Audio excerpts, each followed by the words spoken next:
Happy New Year, everybody. Welcome to 2013. I'm Wesley Bias, and I'm going to spend a couple minutes just reviewing what happened yesterday, what's in the fiscal cliff deal, what's happening today, and then what we can expect over the next 3 months.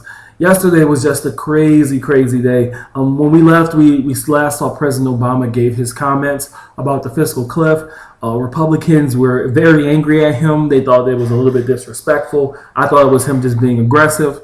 And the negotiations stretched on a little bit longer than expected, to the point where we actually hopped over the fiscal cliff at 12 midnight. However, we had a deal in place. The Senate voted on it at 3 a.m. this morning. The vote was 89-8, so bipartisan support.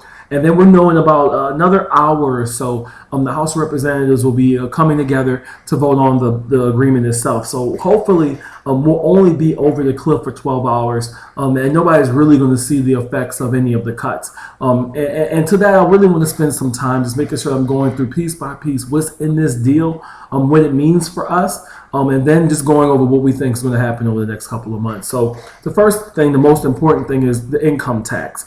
So we've set the threshold for income taxes. The current rates will stay for everybody who makes $400,000 or less. If you make less than that, or you make $400,000, you will not pay a dime more in taxes. If you make more than $400,000, $450,000 as a couple, then you'll be paying about 4.6% more than what you were paying. So it won't amount. It will be a little bit for those higher earners, but for 99% of Americans, they won't see a dime in a tax increase from their income tax. Now, what you will see an increase in is the payroll tax.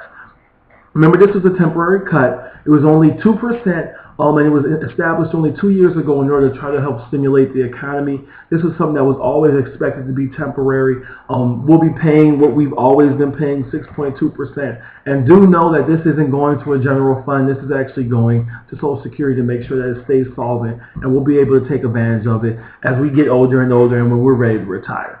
The other thing that also got fixed finally after years and years of just patching is what's called the AMT, or the Alternative Minimum Tax.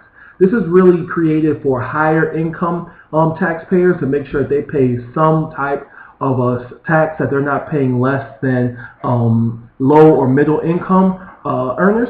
So what happened is this was patched every single year for the last 40 years.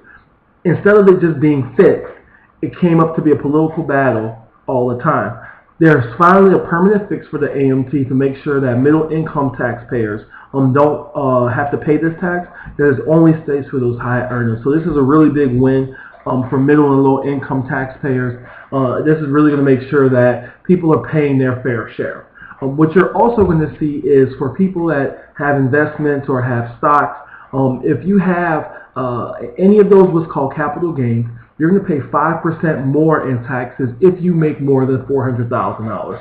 Most people who make less than $400,000 don't have a significant amount of money in taxes or dividends, or stocks and dividends, so this won't really be that big of a deal. This is really going to be something that, once again, high income earners are really going to be experiencing. What we're also going to be seeing is two things that were suspended under George Bush.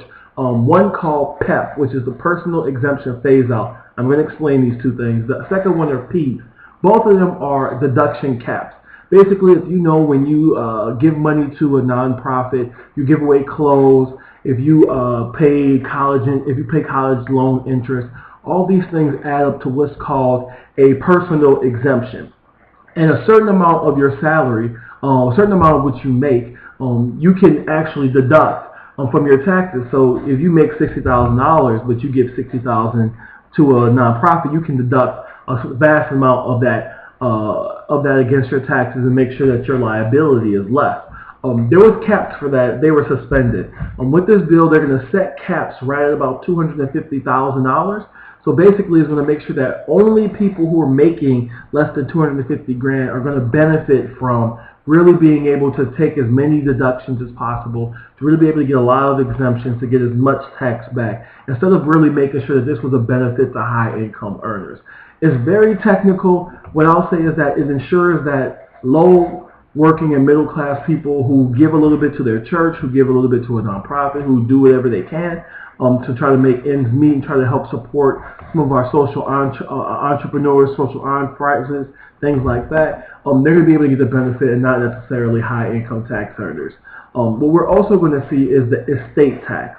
If you get a farm, if you get any kind of assets, if somebody dies, anything over $5 million in value, you'll pay a 40% tax in. This is something that was really part of the tax cuts.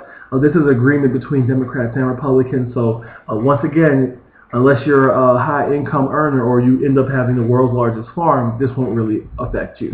What we also know that was addressed are unemployment benefits. These are things that were set in place in the stimulus, something that 2.1 million Americans were depending on. There's about $1,000 a month to keep them going while the economy still recovers. There is a 1-year extension of that. So we know that for those people who are still struggling, still trying to get work, they'll still be able to depend on that check. It's about $30 billion, but it's something, in my opinion, that's well worth it to make sure that we have Americans who are going to be able to eat, who are going to be able to live, pay their bills until they can get a job. What we've also seen is that there's been a 1-year extension in what's called business tax extenders. It's basically tax credits if you produce something, tax credits if you have extra inventory, things that are very specific to businesses. They were part of the stimulus package as well from 2009. They're going to be extended about for 1 full year. This is really going to help small businesses, large businesses, of course. But something I think is a really key thing that we want to keep in progress until we can continue our economy moving forward. What we've also seen, which is going to be huge wins for the working and low class, is going to be some of the stimulus tax credits that were passed. The earned income tax credit, the college tuition tax credit, the child tax credit. These things are going to be extended for 5 years.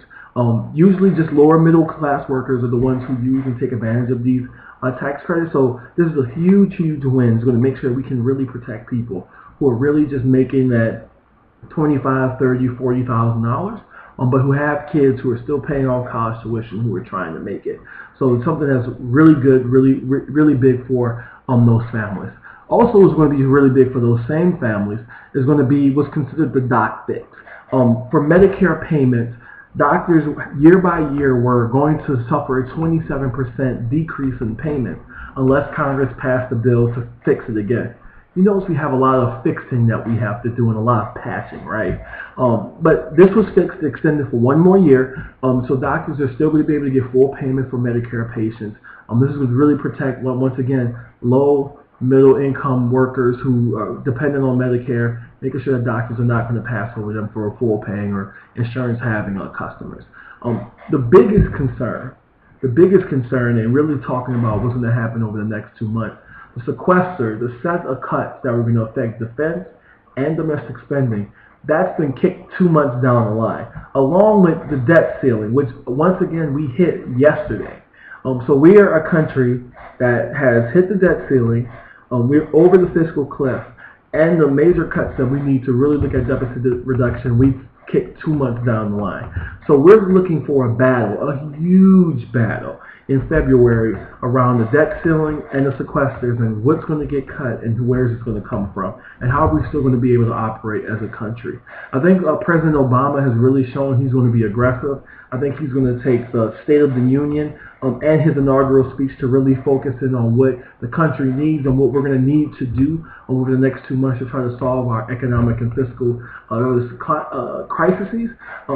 But we're going to see, because Republicans feel like they now have the leverage that they didn't have. The tax cuts are going to be made permanent. A lot of the fiscal issues have been done. So this is really going to be, in their minds, an ideological battle between President Obama and the congressional Republicans. It's something that's going to be, hopefully, something that won't tear the country apart again. But we'll see.